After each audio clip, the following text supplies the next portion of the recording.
Jak 101, all great things for your day. Kita masuk di Ear Jackson hari ini barengan sama Adrian Halif. What's up, what's up, what's up? What's up guys? Hihi. Beda ya langsung suasananya nih. Cewek-cewek emang teriaknya lebih kencang dari biasanya hari ini ya. Tuh, kok ada burung bangau ya? Itu kayak bukan suara manusia yang barusan ya. Tapi Jakartans, buat lo yang juga mungkin udah ngeliat di Instagramnya Jak FM, udah nunggu-nunggu banget. Mana nih sesinya Ear Jackson barengan sama Adrian Halif, apalagi udah dengerin lagunya juga Menawan. Congrats, selamat Terima buat kasih lagunya. so Udah much. kita tunggu-tunggu juga. Mungkin pertanyaan pertama, ini lagu buat istri apa gimana ya? Betul sekali, buat istri gue. Jadi intinya ini lagu buat istri gue yang menerima gue apa adanya, baik buruknya dan nggak cuman parasnya yang cantik tapi hati juga menawan. Jadi gue it's an homage to her. Ya ampun. Gitu ceritanya. Ini buat istrinya Jakartans. Ini udah kayak udah kebaperan duluan ya. Tunggu dulu. Jadi kalau kita lihat dari liriknya nih ya gitu. Yes. Gue sempat kepikir ini kayaknya lagu lahir ketika mungkin malamnya habis berantem nih. Soalnya ada part-part semalam apa Betul, gitu. iya. Beneran gak itu? Maksudnya kan di dalam hubungan tuh pasti kan ada Rusuh-rusuhnya ya. rusuh-rusuhnya. Jadi kayak maksudnya dia despite all my my kekurangan-kekurangan gue, she still takes me, so gitu sih. Tapi beneran berarti lagu ini liriknya deh gini, liriknya dari lagu Menawan ini mana yang pertama kali muncul duluan, yang lo tulis pertama kali? Setelah lewati itu sih. Langsung nyanyi.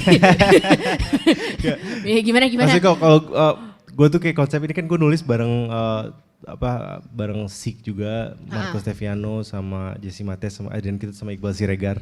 Ya. Jadi at one point kita emang workshop, emang workshop pinginnya sekarang tuh ganti shifting minds gitu. Jadi gue pingin yang gak, gue biasanya beat based gitu, kalau bikin tuh bener-bener bikin beatnya, habis itu bikin melodi.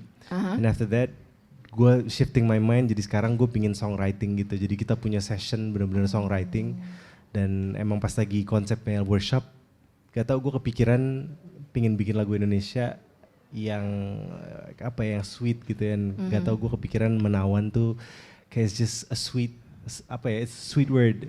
Itu sweet banget sih, maksudnya dari liriknya kita kebayang segininya ya, mungkin ketika lo mungkin gak tahu lagi ngebayangin pasangan masing-masing atau apa, bahwa orang itu bisa menerima kita apa adanya gitu. Dan tadi udah kesebut juga nih sama lo, mungkin kalau Jakartans juga ngedengerin lagu-lagunya Adrian Halif nih, ada yang versinya lebih nge-rap. Kalau gue pribadi, gue senang misalnya kayak yang Merona, nih mungkin gue akan ngomong melulu gitu ya, gue suka banget sama lagu itu. Lebih banyak mungkin ada rapnya, ada apa, sedangkan Menawan ini beda banget gitu. Tapi tetap ada, ibaratnya kalau lagu nge-rap tuh kenapa sih ada ujung-ujungnya emang sama gitu ya, kayak berima gitu. Iya berima. Nah ini emang sengaja mau dibikin lebih yang kalem-kalem. Emang gue tujuannya nih si Menawan bakal jadi single pertama dari project tahun depan gue, album. Jadi kayak gue shifting tuh, gue kayak pingin bikin album R&B karena gue tuh inspired banget sama Selamat Pagi Dunia Glenn Fredly. Dan gue sebenarnya pingin banget kayak album sebagus itu, dan sebenarnya album gue sih udah selesai, tinggal keluarin satu-satu aja gitu. Ada beberapa yang masih butuh mixing mastering sih, cuman udah ready banget nih sebenarnya. Jadi kayak emang pas gue bikin project dari awal Menawan, gue pingin kita selesaiin dulu semua lagunya. Nah baru kita pikirin gimana cara nyampein ke masyarakat gitu. Satu-satu gitu. Nah ini juga kita punya pertanyaan nih.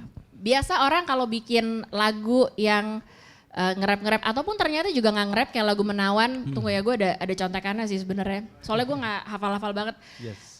Apa layakku genggam sehabis semalam tanpa perlu alasan aku kau maafkan. Itu kan an. Yes. Mungkin gak kalau sekarang nih kita misalnya lo bikin sepotong aja lagu. Ini kan ujungnya an gitu ya. Sekarang kita coba misalnya ujungnya ung. Ung tuh banyak ya. Ini semalam gue udah ngelis juga, ada beberapa mungkin bisa lo pakai. Ada gayung, mancung, burung, apalagi ya, gayung, mancung, burung, sarung juga ung. Satu bait aja gitu. Apa ya? Apa ada burung yang mancung? Oh itu keren juga ya.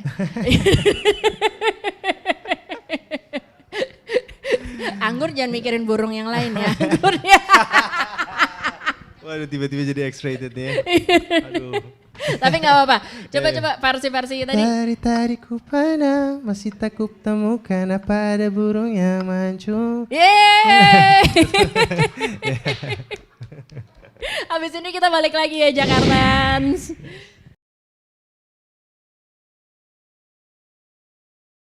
Masih lanjut di Ear Jackson barengan sama Adrian Halif. Hai. What's up guys? Ini kalau biasanya ya misalnya kalau mau ketemu nih sama musisi gitu kan, biasanya kita research, kita kepoin, stalk social medianya gitu kan, yes. Lagu-lagunya kita dengerin. Dan semalam tiba-tiba gue kepikiran gini Jakartans, ketika lagi ngeliatin Instagram. Oke. Tiba-tiba gue kepikiran apa ya gitu hal-hal, ya namanya juga social media pasti kan yang kita posting OTD misalnya pasti yang bagus gitu. Momen pasti mostly yang kita posting adalah momen-momen happy gitu kan, bukan momen-momen sedih, kita lagi messed up dan lain sebagainya. Tapi seandainya kita pengen tahu nih gitu 5 facts, 5 aja hal tentang Adrian Halif yang kita nggak bisa mungkin temui di social media, di Instagram or wherever. Tapi kita pengen tahu Adrian Halif itu sebenarnya orangnya kayak apa sih gitu. Oh lu nanya gue atau gimana? Iya, 5 aja, 5 hal yang kita nggak bisa temui dari Adrian Halif melalui social media. Gue orangnya insecure banget, karena gue Cancer sensitif. Oke, mainnya zodiak sekarang ya. Dari dulu tuh emang gue emang susah adaptasi. Salah satunya gue susah adaptasi karena dari dulu tuh pindah-pindah negara, jadi kayak gue nggak pernah punya pertemanan yang jejak. Jadi every time I move abroad itu harus kayak start over lagi ketemu, dan akhirnya gak tahu di diri gue tuh ada kayak harus butuh adaptasi yang lama kalau ketemu orang baru gitu. Ya tapi kesini-sini gue udah belajar untuk kayak try to be insecure gue biar nggak terlalu insecurean aja sih. Apa yang lo bayangin misalnya ketika let's say beradaptasi gitu ya kan, insecurities itu kan biasanya ada sesuatu yang kita takutin, kita bayangkan, misalnya kadang-kadang kalau gue takutnya tuh gini, contoh ya misalnya duduk begini, aduh ntar dia mikir gue apa ya, ini penyiar kayak bodoh banget misalnya gitu. Itu kalau di gue gitu, kalau di lo biasanya apa yang paling sering muncul? Gue nggak tahu, gue kalau kerumunan sih, tempat-tempat yang banyak orang, gue tuh suka kayak gimana ya, emang nggak tahu agak insecure untuk mulai sesuatu yang baru aja, itu gue biasanya insecure tuh. Oh wow. Ketemu orang baru gitu tuh gue kayak very insecure, but sekarang tuh nowadays as I become older gitu, makin besar, semakin kayak experienced in life, jadi gue sekarang lebih kayak lebih legowo aja. Lebih chill. Lebih chill sekarang ya. Tapi berarti quite painful gak sih dengan profesi lo?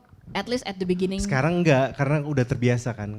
Udah gue udah 6 tahun, udah 6 tahun jadi musisi, jadi udah terbiasa banget. Tapi kayak zaman dulu kan, sebelum gue jadi musisi kan gue jadi maksudnya kayak di sekolah gitu misalkan, kayak nggak begitu, agak susah buat gue untuk beradaptasi sih, gitu aja sih.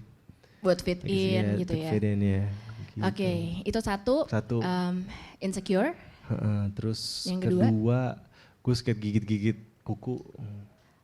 Every time, kayaknya it cures my anxiety, you know. Jadi kayak gue sering gigit-gigit kuku untuk nge-cure anxious gue aja.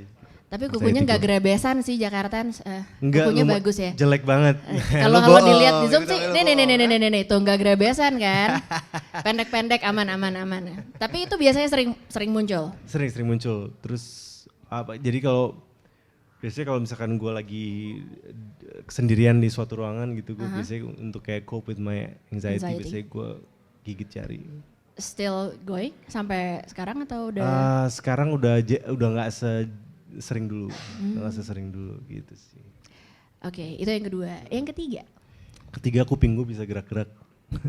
Jadi bisa. Sebentar. Bisa di zoom nggak? Kok bisa ya? Oh, ke sebelah sana doang apa sebelah sini juga? Freak banget. Sebuah pengetahuan hari ini kuping Adrian Halif bisa gerak-gerak sendiri. Gak bisa, gue gak bisa. Oke, itu sebuah skill. Kita gak pernah tahu kan kapan skill kita tuh dibutuhkan di satu momen gitu, mana tahu. Yang keempat. Apa ya ini? Keempat. Let me think ya. Iya, nggak harus weakness, bisa juga mungkin sesuatu yang mungkin lo suka, kind of guilty pleasure atau. Gua tuh takut naik pesawat sebenarnya. Hah? Gue takut naik pesawat. Jadi kayak gue kalau ada, gue orangnya kalau naik pesawat nih, kalau udah nih apa namanya turbulence, wah gue udah bisa kayak wah gitu-gitu. Okay. Kayak gue jumpy banget tuh kalau lagi pesawat. Terus apa lagi ya? Satu lagi terakhir ya. Terakhir. Gue karena gue sensitif jadi gue berusaha banget menjadi orang yang baik hati aja sih. Sensitif maksudnya? Maksudnya gue tuh kayak emang orangnya tuh feeling based aja. Jadi every time kayak misalkan gue ngobrol sama lo gitu ya, gue lebih kayak approach gue pasti pakai feeling. Maksudnya bukan feeling kayak oh kalau gue melakukan ini kira-kira dia perasaannya apa ya gitu loh. Gue tuh. Berarti lo sebenarnya ya balik lagi ya, sensitif itu kan bermata dua kalau dalam bayangan gue. Di satu sisi lo cepet sebenarnya untuk mengabsorb menyerap orang tuh kayaknya feelingnya seperti apa, betul. Dia welcome atau enggak, dan tapi sebaliknya juga bisa bikin kita jadi overthinking sometimes atau. Exactly, yeah. Gue lumayan overthinker sih. Iya. Gitu. Wow. Ini itu dia sesi meditasi nih gue. Enggak dong, bukan. Enggak ada meditasi apa-apa di sini. Itu dia 5 facts about Adrian Khalif. Kita balik lagi habis di Jakartans.